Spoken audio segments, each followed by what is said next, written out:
There are a lot of action role-playing games out there, and 2024 is set to be an insanely good year for the genre. With the sheer volume of releases in the next few months alone, most of the gamers I know are genuinely contemplating quitting their jobs just so they can take it all in. But there's one title that some have been waiting on for ages, and it's only recently is starting to get the hype it deserves. If you haven't guessed from the title of this video, I'm talking about Granblue Fantasy Relink, the most recent entry in the critically acclaimed Granblue Fantasy franchise published by the Japanese studio Cygames. A lot of you are probably like, well, if this game is so hype, how come I didn't hear about it? And to be perfectly honest with you, I have no idea. Like, I myself only became invested through the fighting games, and even that was fairly recent considering the game was officially announced in 2016. But one thing I am sure about is that there is no gamer, geek or nerd that is waiting 8 years for a game and it's not worth the hype. Like 8 years. Do you know how many education arcs I've completed in that time? Cry Kanye X, man. Luckily for me though, I was ever so graciously invited to preview the game, and whilst I knew it was going to be good, I didn't know it was going to be this good. So I'd just like to say a massive thank you to the beautiful people at Cygames for the opportunity. So without further ado, allow me to walk you through what you can expect from Granblue Fantasy Relink and why I think it's going to be the ARPG champion of 2024. The story begins, as most Granblue games do, with you, the captain aka Grant or Jeter, setting off on a skyfaring adventure alongside your dragon companion Vin, mysterious babe Lyria, and the rest of your crew, who we'll discuss a little bit later. If you played any of the fighting games or watched the Granblue anime, you'll be fairly familiar with the Sky Realm as well as some of the beings that reside within it. But if you haven't, not to worry, as there's also a glossary that you can access during the dialogue to fill in any gaps in your Granblue knowledge. And I personally am a huge fan of this feature because it means when life starts lifing, I don't have to play the whole game again to remind myself what the heck is going on. But regardless of whether you choose to go in blind or arm yourself with all the lore you can get your hands on, you'll be able to enjoy this story no problem, as this is a brand new Granblue adventure for you to sink your teeth into. Based on the aesthetics, the vibes and the pretty blue skies, you would think this is a pretty calm adventure, right?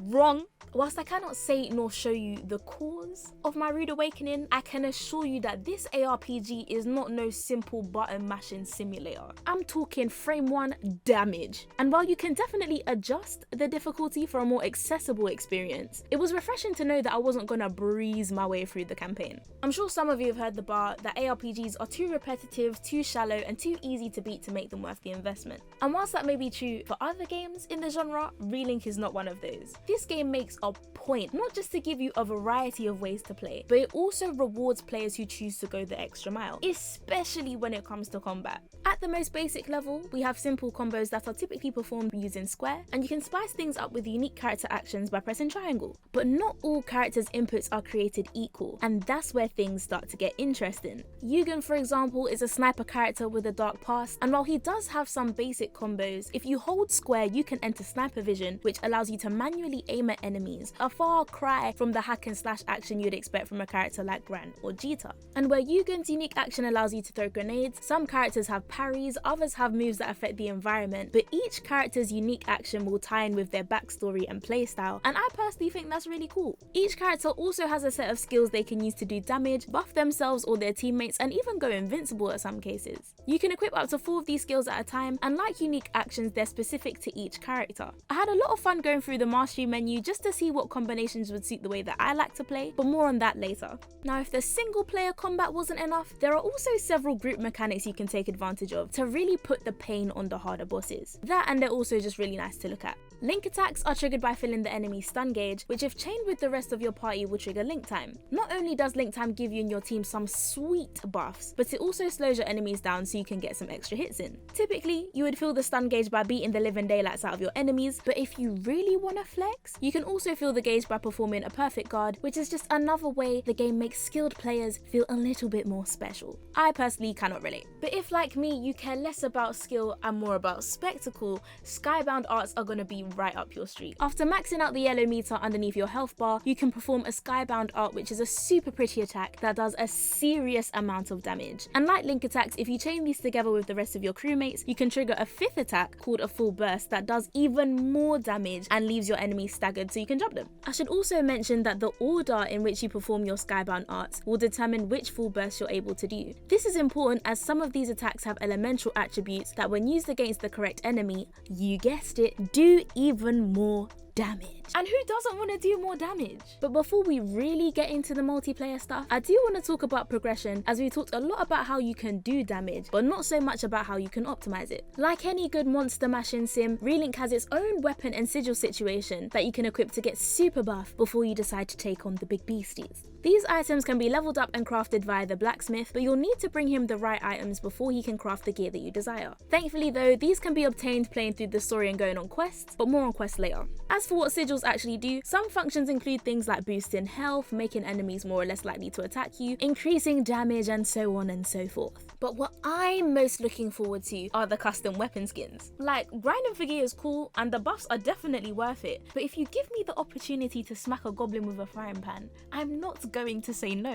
As for the characters themselves, the more you play, the more you level up, and doing so grants you mastery points which can then be used to learn new skills, raise your stats, and in some cases unlock additional mechanics as well. As far as I'm aware, the maximum level you can reach is level 100, and whilst you'll definitely accrue a decent amount of mastery points before that point, we did learn that you can't reset your points once you've used them, so please choose your buffs wisely. The main campaign is about 20 hours long, which is a little bit longer than Spider-Man 2 for those of you who have played it. But what if I told you that the plot doesn't have to stop there? Once you've completed the main story, you unlock additional story quests, which adds another 20 hours to your playthrough. Honestly, Relink is the gift that just keeps giving. The additional scenario is delivered in the form of quests, which you initially unlock in your first 20 minutes of story mode. And whilst I can't tell you anything about the additional story, mainly because I haven't played it yet, I can honestly say that multiplayer quests are the best part of the Relink experience. The lobby alone had me cracking up due to the plethora of emotes we had at our disposal, and me and other creators could not stop spamming them. And though I know that emotes aren't exactly revolutionary for multiplayer games, I was delighted to learn that some of the emotes actually have voice lines. When it comes to your team configuration, there are a couple of ways to go about it. You can choose to roll with up to 3 other party members who can be real players or NPCs, and you can mix and match the ratio according to your liking. You also don't have to worry about choosing the same character as another player. As long as it's someone you've already unlocked, you're more than welcome to choose the same character as your mate, and I'm honestly looking forward to seeing full squads of just one character. Now, I've spent most of this video gushing about Relink, but there's one aspect of the game that I just cannot forgive. And that's the fact that there's no crossplay. Well, at least not between PC and PlayStation. Once again, I'm being forced to choose between the PC players and the PlayStation babes. And considering my laptop might have a heart attack and dead if I so much as look at it the wrong way, I feel like it's safe to say we all know which platform I'm getting this game on. So friends, if you're watching this video, please, just do the right thing. Those of you who are a bit more familiar with MMOs may have been scarred by dookie damage scaling, or that one broken random who decides to clear the stage before you even had a chance to figure out what was going on. Thankfully though, Relink bosses stay the same, and instead this game uses a power system to rank quest difficulty so you know exactly what you're getting yourself into. This power system is also used for matchmaking, so you shouldn't have to worry about sweat smashing up your lobby or having to carry your teammates to victory, as we only have one spine at the end of the day. So you remember earlier when I was trying to guilt trip all of my friends into getting this game? It wasn't just so they could knock the dust off their old PlayStation. No, it was for a much greater cause. Should you complete all of the plot and all of the side quests, you then unlock endgame content, which adds another 20 hours to your total playthrough. And I must say, having been a gaming creator for 2 years now, I've seen a lot of devs talk about their work, but this has got to be the first time I have ever heard a dev say they don't think they'll be able to beat a game they've completed. And honestly, it was the most inspiring and terrifying thing I've seen in a long time. Like, these devs had all of the buffs, and yet they were still having to work hard to get rid of this dragon. As a casual gamer, I tend to prefer plot over hard bosses, but when I was watching these devs go toe to toe with White Worm, I knew me and my mates, before the sun set on my 25th birthday, would have to defeat this dragon as well, and I was gonna do everything in my power to make that happen. Considering White Worm was one of the milder endgame bosses, I'm genuinely terrified and super intrigued to see what else Cygames have in store for us come the full release of the game. Thankfully though, you don't have to wait until February the 1st to get a feel for Relink, as the demo is currently out on PlayStation as we speak. While I would hope that by this point in the video you're as excited about Relink as I am, I've barely scratched the surface of all that this game has to offer. So if you want to see more Granblue stuff or just more gamer stuff in general, make sure to smash that subscribe button, and I will see you in the next one.